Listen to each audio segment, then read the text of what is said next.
song. Next on the Roy Kidd Show.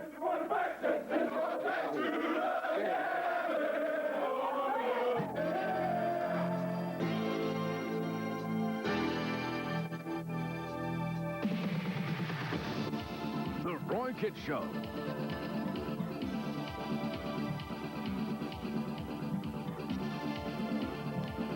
Brought to you by Bank One, whatever it takes. By McDonald's of Richmond. By Food Fair, with 9 locations in southeastern Kentucky. By Bluegrass Coca-Cola Bottling Company, always Coca-Cola. And by Valvoline. People who know use Valvoline.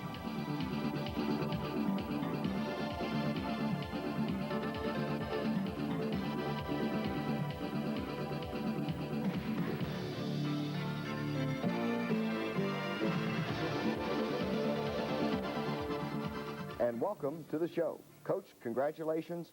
Another OVC title, another trip to the 1AA playoffs, and having been around the winner's circle at the racetrack some yesterday, not always betting on the right horse, I know what a sure bet it is for Eastern just about every year to be in the playoffs. Well, we feel good about it. I think we beat a real good football team yesterday, and our kids played good. I was really pleased the way we played. We got off to a poor start, really, and the wind was blowing. And that always concerns you as a coach, the way that wind was blowing so hard. Where you want to take the ball, take the wind, and you know, you like that wind in the fourth quarter. But I thought our kids came through and did a great job. Well, you blew past them eventually, and winning over Southeast Missouri, here's what it means for Eastern. It's their 17th OVC title, 7 of the last 9 seasons they've won it, 15 1AA playoff appearances, 9 seasons in a row coming up, 17 straight winning seasons for the Colonels, and 20 Ohio Valley Conference wins in a row.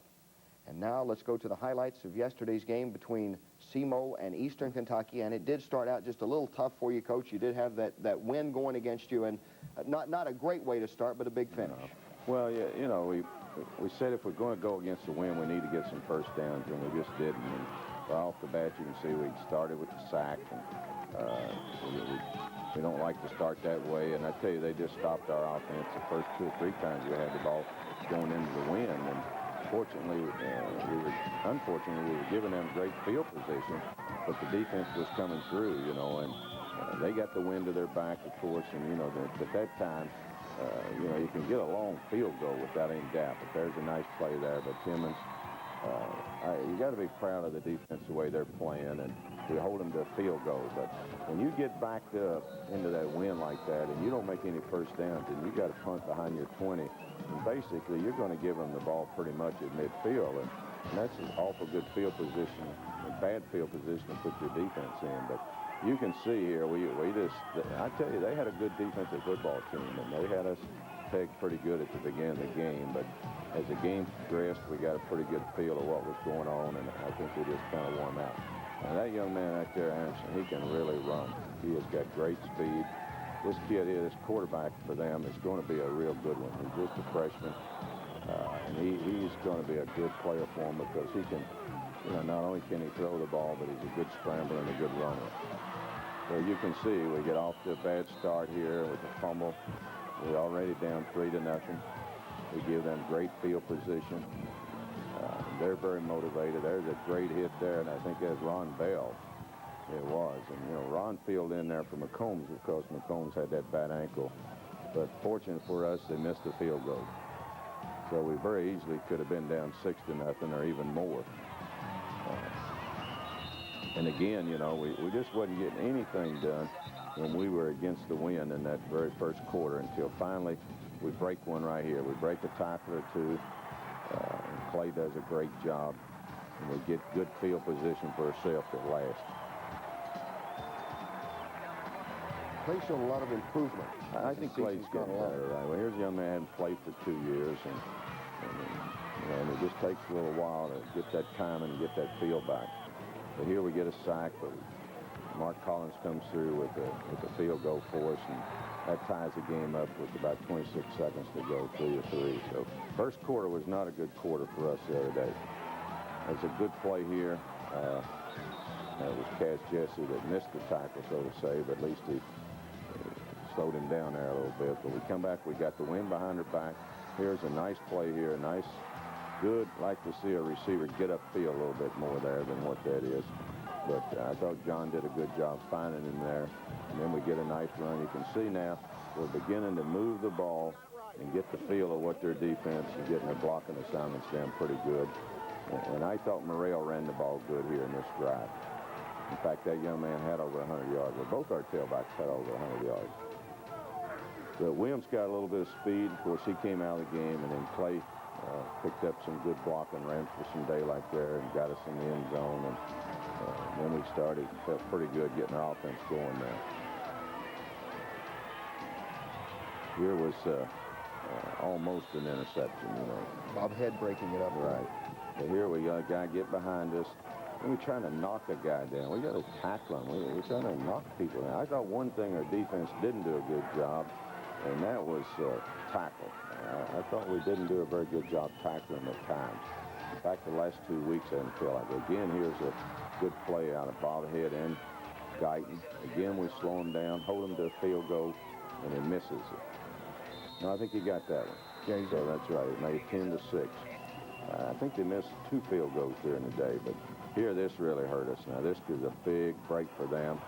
We had gone over this, telling them that if they kick into the wind, this is what's going to happen, and we got to be ready for a fair catch. And there's just lack of communication there, and it didn't.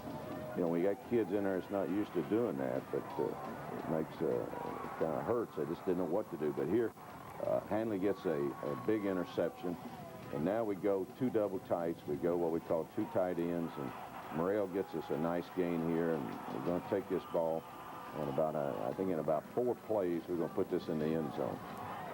Here's a big play here, a nice run here by Eric Clay there. So you can see we're getting, I think the double tight, the 2 tight ends, I think kind of maybe at the beginning confused their defense a little bit from what they were playing on us, and it helped us a great deal to go with 2 tight ends, and we just stayed with it. We got out of that hole there on the 6-yard line, and we just stayed with it. And the defense, again, the tackling's not very good. As Timmons making a play there for us. As Timmons about to make it, there's Childress on it. And then finally Guyton, I think, gets him pulled down. But again, we stop him. Here we're in blitz and man coverage, and our free safety don't pick his man up. He's confused to who he's got, so they go for a field goal. Again, we finally stop them. They go for a field goal, but they don't get it. So anyway, at halftime, we got them 17-6, and I really didn't feel real comfortable then because of their offense, and we hadn't been as consistent as I'd like to have seen us be on offense. Well, it gets better, Colonel fans, in the second half as EKU marches to their OVC championship. We'll take a look at how they did it. Stay with us.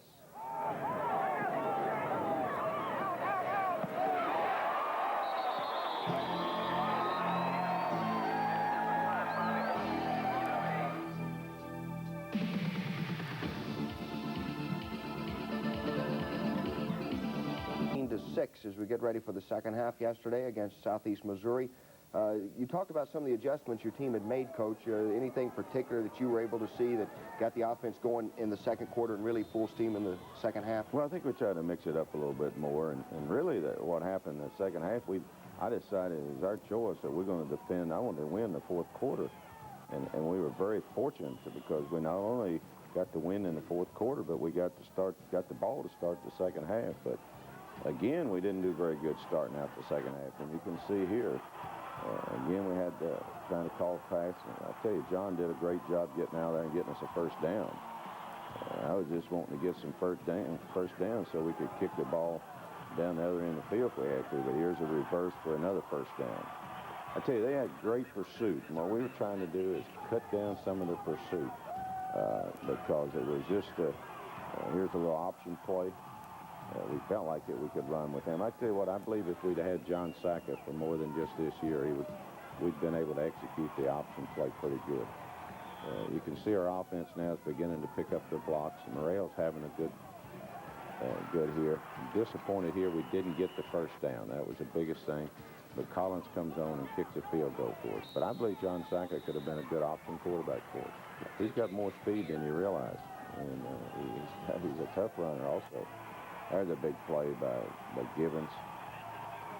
I tell you, he's come on and had a good year for us. He came in here from junior college a year ago out of shape, but I wish I'd have redshirted him. Oh, you got to make those plays, but that would have been a touchdown. But you just got to make those plays when you get a chance. Here's probably took a loss where he was. I think he's about on the 5-yard line, but this was a big return. I think this was a 30-some yard return. So again, we got decent field position. Now we got the fourth quarter, and the wind are back, and here we throw a screen pass. Our linemen have a tendency to get out there too far, you know. We don't need to be looking back at the ball carrier. We need to find some white jerseys to block. But that was a great play for us. One of the best that we've executed this year, really. And we worked hard on that play this week. And here's a big touchdown pass here to Diallo Burks. I think that was a fourth down play. And that was a big play that we needed at that time. And our defense has now come alive, and Cass Jesse there makes a big play. I tell you, it's good to have Cass back on our defensive football team. He's been hurt and missed a couple of games there. Good play here. That's Joe Smith, and I believe that was Deshaun Hanley, right? Again, here's a nice pass. I didn't think Diallo coming back for that ball. You know, you got to come back for that. I thought that guy was going to knock it down there, so he didn't come back. Good catch there by Bobby Washington. And here was, I thought, John, probably the big mistake he made there. It was 4th and 1. I think he could have got the first down if he'd have just come on and ran the ball rather than try to throw it back across the field there like that, because we certainly was trying to slip a tight end out in the flat, and in that situation, either hit the tight end or else run the ball and get the first down. Here's, again, a little misdirection, trying to cut the pursuit down. Here's a nice run here by Wim. Needs to get that ball in the other hand. And then here, we tried a little, another play to kind of cut down pursuit. And quarterbacks can't take hits like that. I hope Greg learns. The young man right now doesn't know where he is, and I'm not sure he the rest of the night where he knew too much, but you just don't take hits like that. Here's a nice throw and a catch by Bobby Washington. You see, we had to put Saka back in there, and we run the option play for a touchdown. I really didn't want to put him back in there, but with redshirt and Joe Smith, I didn't want to run his year of eligibility just playing into this game, because Ron Jones decided to give up football and quit on us last week, you know, on Tuesday, and so we're down to just 3 quarterbacks, and didn't really want to put John back in there, but we didn't have any choice. We take a look now at the stats. 477 yards and a balanced attack, Coach, on rushing and passing. You see that in your time of possession as well. Well, I thought, you know, really we got our offense going there, and defense just played good. I tell you, defense has just played good ever since the middle game, really. And we didn't play real bad then. Particularly second half, we shut them down. Individual stats, Saka 12 of 17 passing. He had a touchdown in there. Washington with 5 catches. Eric Clay and William Morrell both going for over 100 yards from the tailback position. On defense, Timmons with 11 tackles, Guyton with 9, and Joe Smith with 8. Well, you don't like to see those safeties making that many tackles. But yeah. You gotta stop them back there, that's for sure. When we come back, we will hear from the Colonels about the win over SEMO and take a look at Eastern's big play threat. Stay with us.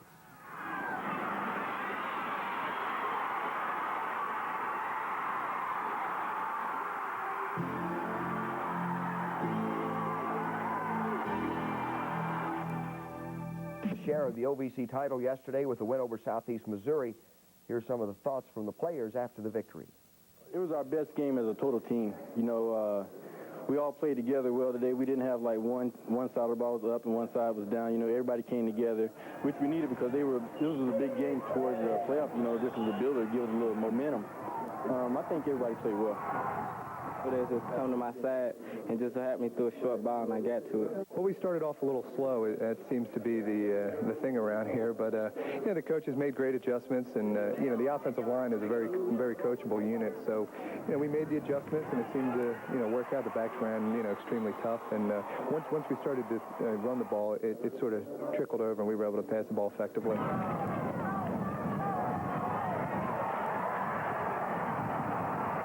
Me and Will, we're both getting more comfortable sitting back in there. The older guys are helping us out a lot, keeping our heads in the game, and everything's going great for us right now. For the last 2 weeks, that's all I've been doing is working on becoming a better tailback and hitting the holes and just working hard.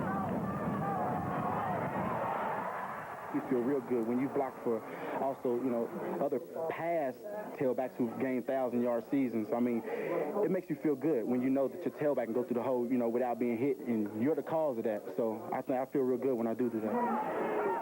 Make up for last week. You know, I dropped a lot of passes last week, and, you know, Coach Kidd really put it in our head about dropping the balls, you know, last week. So this week I came in, you know, saying I wasn't going to drop any balls, and, you know, I didn't. We went through a rough season so far. We had a whole lot of turf games. Everybody's still pretty much banged up.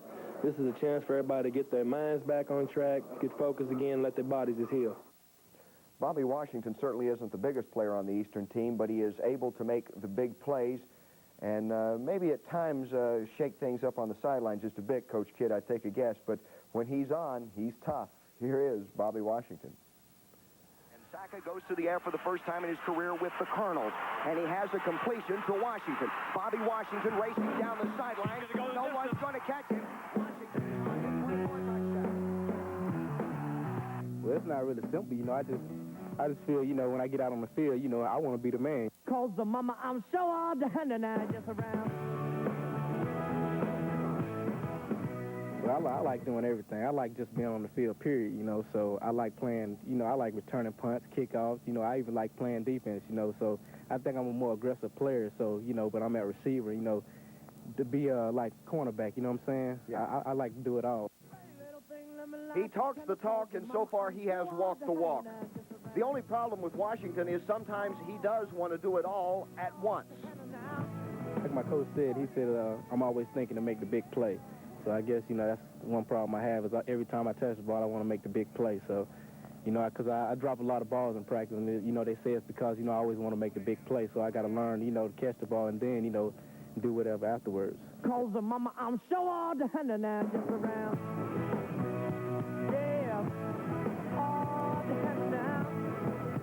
Oh, baby. Pretty much every skilled player, they're going to think they can play about any position, you know, so. But that's just my skill. You know, I love to hit people. You know, I love to let people, you know, at my size, I love to show people that I'm not afraid to hit, you know, just hit people. Yeah. All done now. I imagine a few times there when you see him backing up at the 5 and taking the punt, but then 30 yards upfield, you say that's not bad. Well, he's such a competitor, Bobby is, and, you know, a lot of times I get after him, you know, I want him to catch a ball, make a first down, you know, and sometimes he wants to run. I like him run north and south, Kenny. I don't like this running east-west, but he's such a competitor, and, you know, you got to give him credit. He's a tough kid, too, believe me, he is. Yeah, he can take the hits and likes to dish it out. When we come back, we'll take a look at the playoff picture that's shaping up in the 1AA ranks.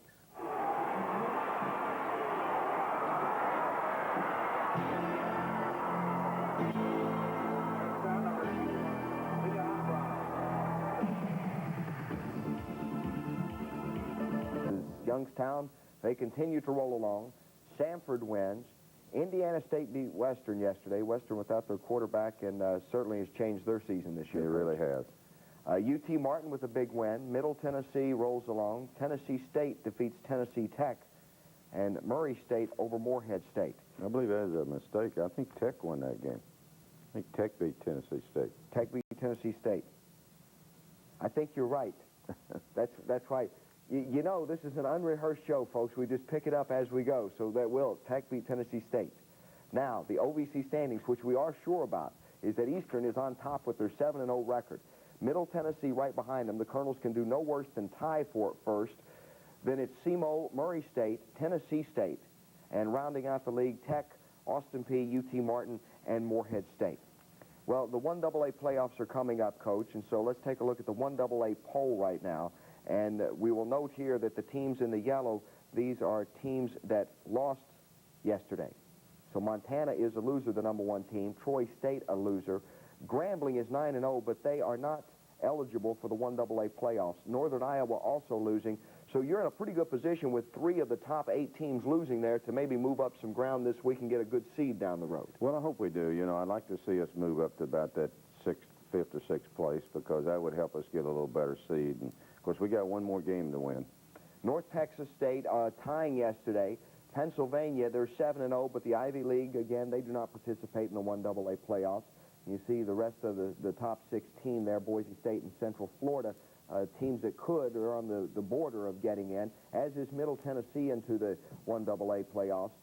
Then you look at the rest of the top 25, Stephen F. Austin with a tie, and Northwestern State with a loss.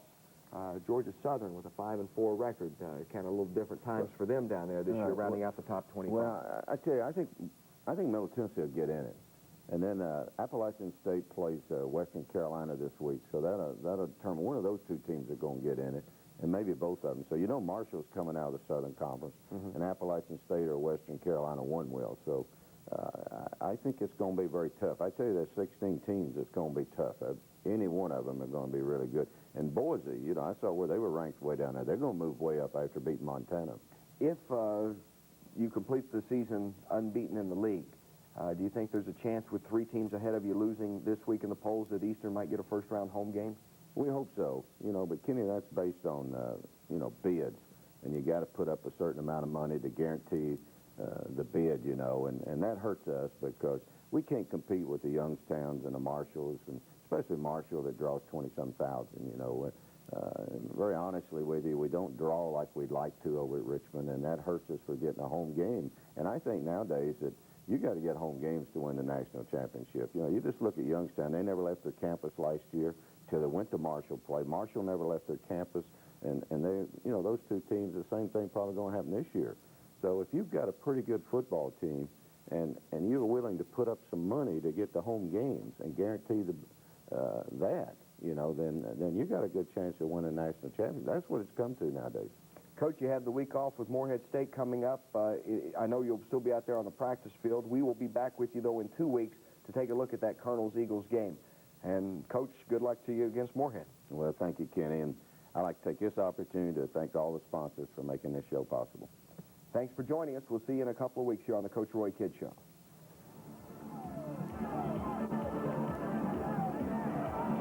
The Roy Kidd Show has been brought to you by Bank One, whatever it takes, by McDonald's of Richmond, by Food Fair with 9 locations in southeastern Kentucky, by Bluegrass Coca-Cola Bottling Company, always Coca-Cola, and by Valvoline. People who know use Valvoline.